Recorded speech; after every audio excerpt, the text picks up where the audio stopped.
जिंदगी गुजरेगी एक ऐसे मुकाम से, नफरत सी हो जाएगी तुम्हें मोहब्बत के नाम से।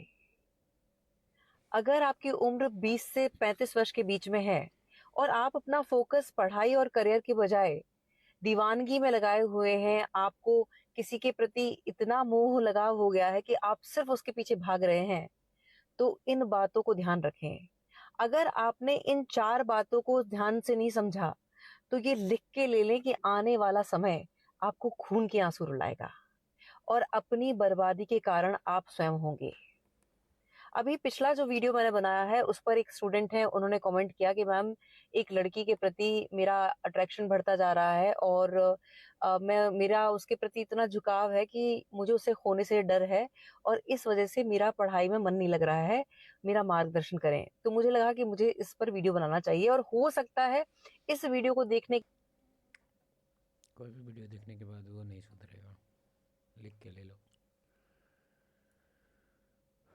धोखा चाहिए होता है। ऐसे ही विजडम सुन के कोई ऐड नहीं कर सकता अपने लाइफ में। रूल है ये। प्रॉब्लम होगा उसको झेलेगा, फिर सुधरेगा। अगर चाहना चाहेगा सुधरना तो सुधर जाएगा। ऐसे ही सुन के नहीं सुधरेगा। के बाद बहुत सारे लोग मुझे ट्रोल भी करें, पर मुझे फर्क नहीं पड़ता। जो सत्य है मैं बस वो कहूंगी। सबसे पहले इस बात को भली प्रकार से समझ ले कि आज के समय में लड़कियां बहुत प्रैक्टिकल हैं। लड़कियों को एक बॉयफ्रेंड ऐसा चाहिए जो पूरी तरह से बेरोजगार हो, उनके नखरे उठाए, उनके सारे टेंट्रम सहे और एक फोन कॉल में आप भागकर उनके पास पहुंच जाएं। अब अगर आप इन सारी चीजों को पूरा कर रहे हैं, फिर आप समर्पित होके 5-10 साल रह सकते हैं उनकी जिंदगी में। पर बात जब एक लाइफ पार्टनर चुनने की आएगी, तब वो दिमाग लगाएंगी।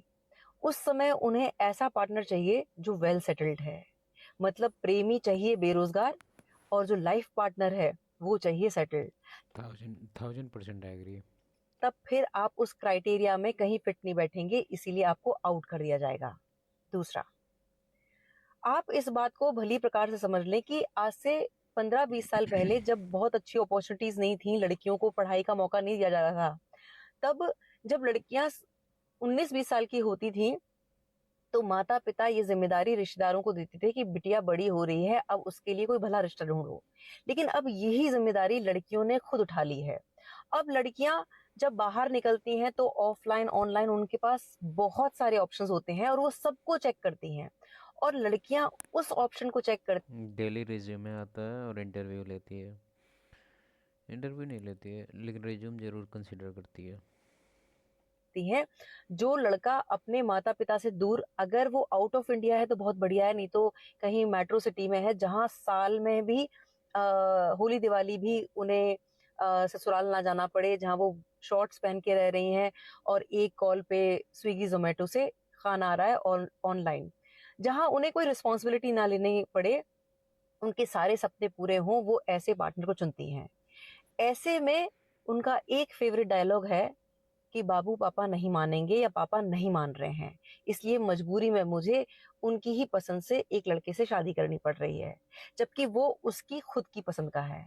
अब ऐसे में आप सोच लें, आप अगर अपनी पढ़ाई को, करियर को प्राथमिकता नहीं देंगे, तो वहां वो तो मौज कर रही होगी और आप यहाँ तिल तिल करके मर रहे होंगे।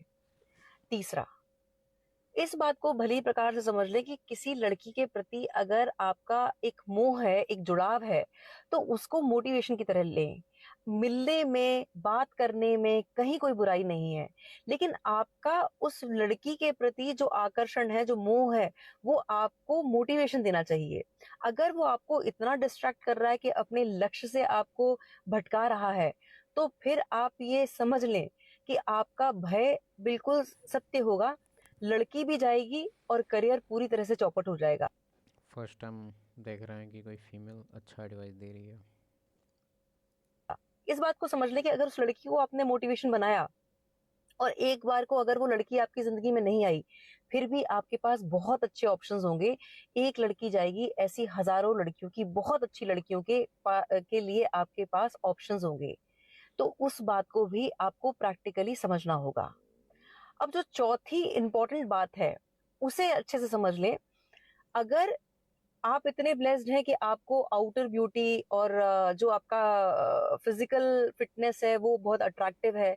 तो ऐसे में अगर आप इतने लकी हुए और आपने अपनी पसंदीदा किसी पार्टनर को चुना और वो आपसे शादी करने को तैयार है क्योंकि आप फिजिकली बहुत अट्रैक्टिव लगते हैं, तो इस बात को भली प्रकार से समझ लें कि सिर्फ ले दे के 2 साल आपकी जिंदगी खुशनुमा होगी।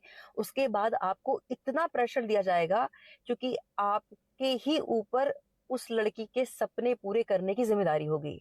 अब ऐसे में आप लोन भरते रहेंगे क्योंकि आपने करियर में तो काम किया नहीं था, आपका फोकस तो सिर्फ दीवानगी पे था। तो शादी तो आपकी हो गई, लेकिन अब आपके ऊपर प्रेशर रहेगा उस लड़की की सारी ख्वाहिशें पूरी करने के लिए। फिर आप इस बात के लिए मलाल करेंगे कि यार कौन सी मनहूस घड़ी में ये लड़की मिली थी और जिस वजह से मैंने शादी कर ली और मैं फंस गया। इसीलिए भी आपको करियर पर फोकस करना ही होगा।